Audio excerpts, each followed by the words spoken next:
Hi, welcome to Mokum's weekly Instagram live session. I'm Stephanie Moffat, Mokum's Design Director, and we're coming live from our Sydney studio. Hi, I'm Annie, Mokum's Product Developer, and today we have a special guest, Bridget. Good morning. You may recognise Bridget from her Instagram live debut on We Love Fabric a few weeks ago. Bridget is also one of our top sales reps for Mokum here in Australia, and for the next few weeks she'll be joining us as we engage in these Q&A sessions on textile testing. Bridget has gathered a number of really interesting market questions for us, and we hope to be able to answer them in the coming weeks. And in doing so, hopefully we can provide you with a little bit of insight, a little bit more understanding on these topics, which we know can cause quite a bit of confusion. Cool. Before we begin, I'd like to highlight as well an amazing resource of ours, which is Woven. So this is an industry training manual that we have put together with over our 100 years of industry knowledge and experience. Specifically, there's a fantastic chapter in here on test results and abrasion results, which is what we're really delving into today. So I probably refer to this on a weekly basis. So I couldn't put more value on this. So test results provide us with critical information around durability and suitability, and they help us create a recommended usage for a product. We use a really reputable external testing house in Melbourne, shout out to Chris Campbell, and we find that their results are very conservative, but we like that. It actually is really important for our brand to deliver quality, and we have such unique environmental conditions in Australia and New Zealand, and particularly with our harsh UV and indoor-outdoor lifestyle. So we truly believe the more conservative, the better, to enable us to provide you with a better product. So with that being said, I understand that you have a set of non-negotiable tests, which you refer to as gateway tests. Yeah. So this, any textile or fabric must pass the gateway test to make it into the range. One of the most, well, not one of the most important, but one very important is that of abrasion resistance. Yes. So let's deep dive into that. Okay. Well, it's probably good to start with what does it mean, and simply put, abrasion resistance determines a textile's ability to withstand the deterioration of yarns due to friction. And this is how this would occur in situ through just daily use on your sofa or your chair. On our sample labels, we can often see two different types of test results. One is Martindale cycles and one is Weizenbeek rubs. Can you please explain what the two mean and why we have them on our sampling? Sure.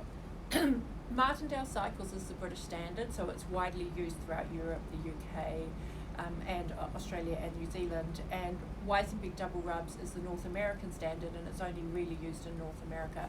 These are completely different methodologies. They use different machines, and we find that there's a lot of difference in the end result. So you not always will a high test result in a Martindale result in a high test result in a Weizenbeek. Can you please explain the two different testing methods?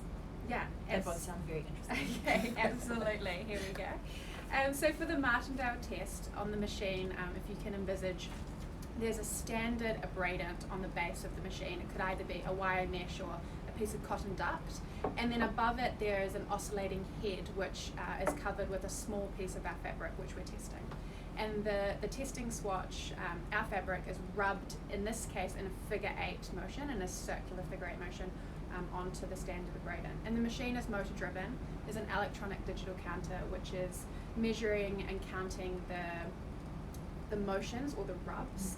One full circular motion is one rub, and the fabric will stay on the machine until either we reach 100,000 cycles, at which point we stop the machine, even if the fabric hasn't broken down, because we have found that a result any higher than this is no indication of increased lifespan. So we stop it at 100,000, or when 2 yarns snap, whichever comes first. For the Martindale cycles test, 4 different tests are performed, and then an average or a mean is calculated, and this is what we record on our labelling as a numerical rub rating. Essentially, the higher the number, the better the resistance.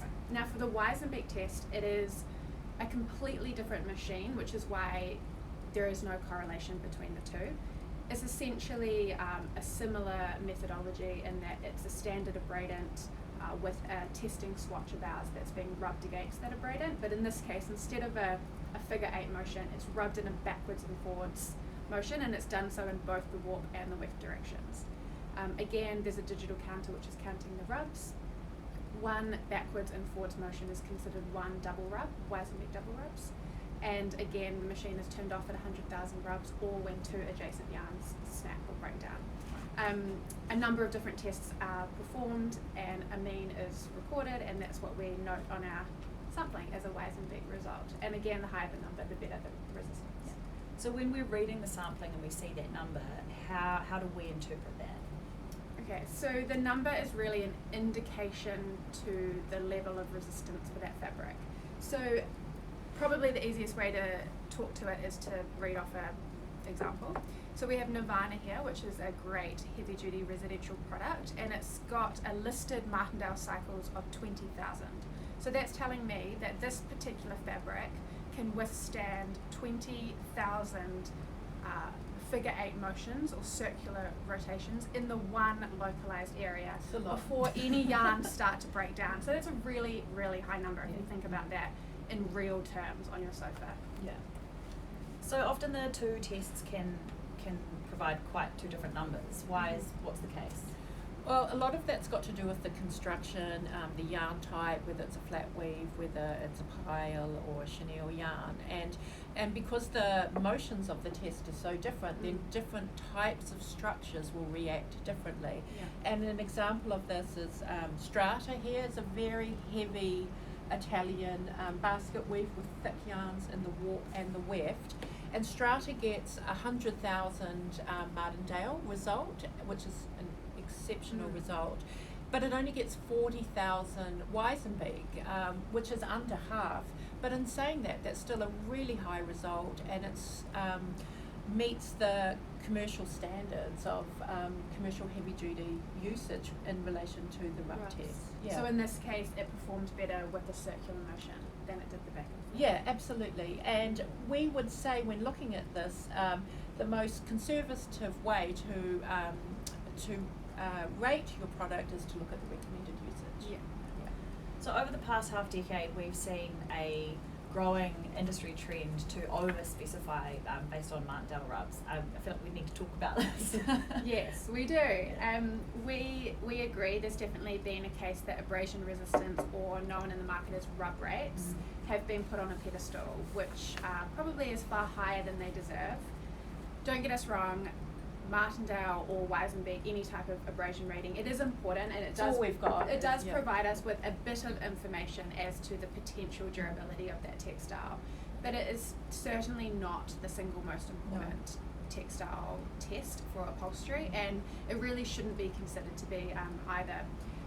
In reality, based on our experience, you're far more likely to come up against, in real life with daily use and wear and tear, you're far more likely to come up against issues of pilling or seam slippage long before your yarns of your textile will actually start to physically snap and break down through friction. Yeah, it's not uncommon for me to hear out in the market, I'm recovering my family sofa and I must have 100,000 Martindales. It's so isolated, it's not taking into consideration the bigger picture of the overall recommended usage. We hear that all the time, and it's interesting to note that paper gets 80,000 Martindale result, and you wouldn't want to cover your sofa in paper, unless it's recyclable. But we as an industry really need to take responsibility for this over-reliance on the rub test, because it's one of the few tests for upholstery that we actually publish on our samples. So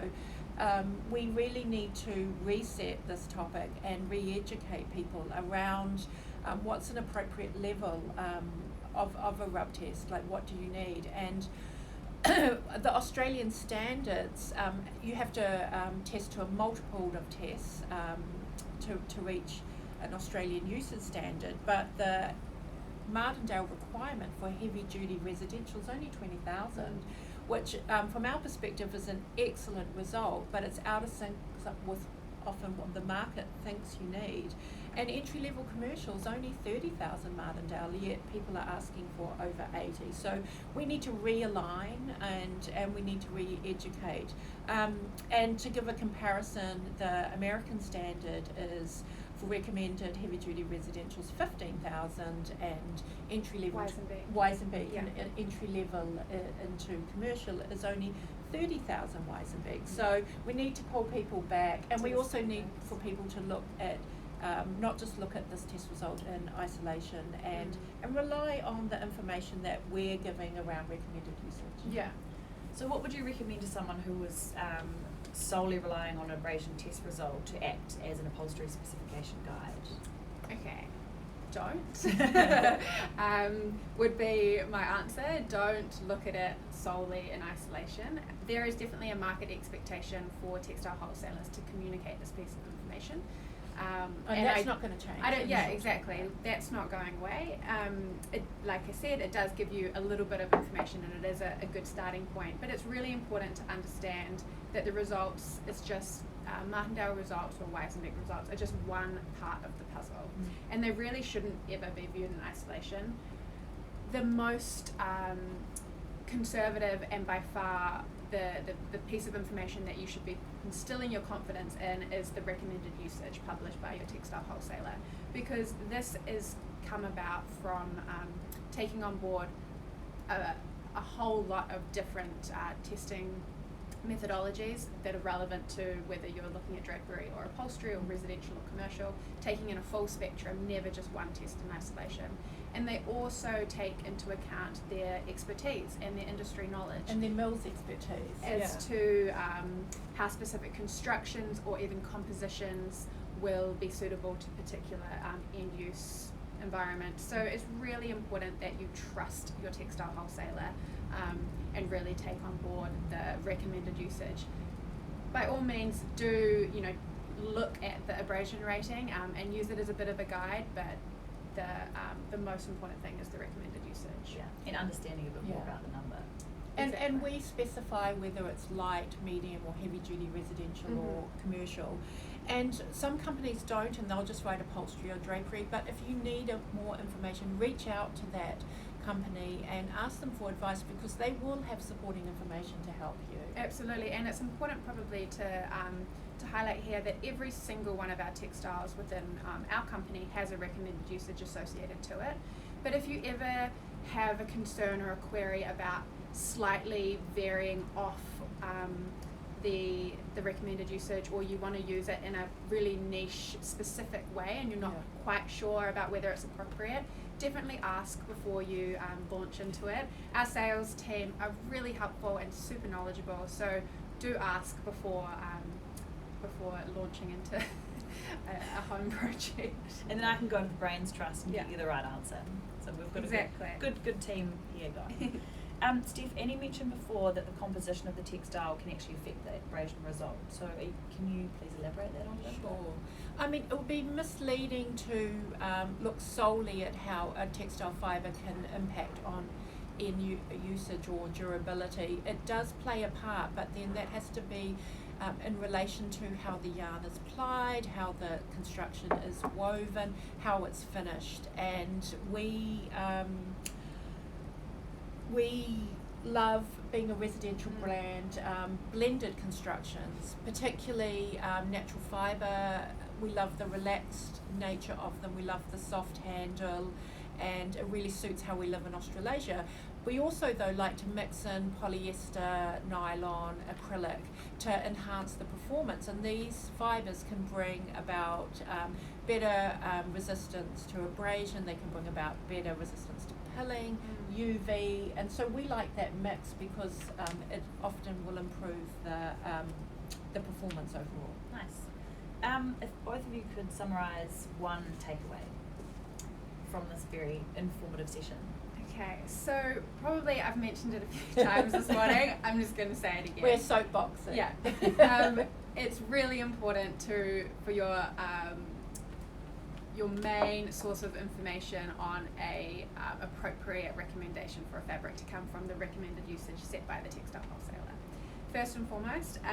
It's also really important to have a dialogue and a conversation with your upholstery manufacturer or your furniture manufacturer when choosing the right textile for the right job, because there might be specific requirements needed in that textile for the particular frame that you're working with. So it's really important to have sort of these two-way conversations with your textile wholesaler and then also with your upholstery manufacturer as well, so you can be confident that you're choosing the right fabric for the job.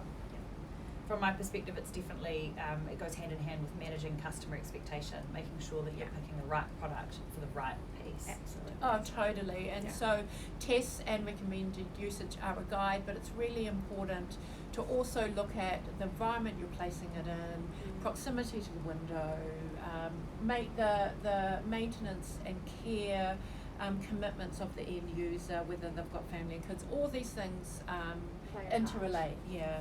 So we just wanted to thank Bridget for coming along today and helping us out, and we're going to be taking a short break next week because it is a shorter week, so we'll be coming back in 2 weeks' time, Tuesday the 16th.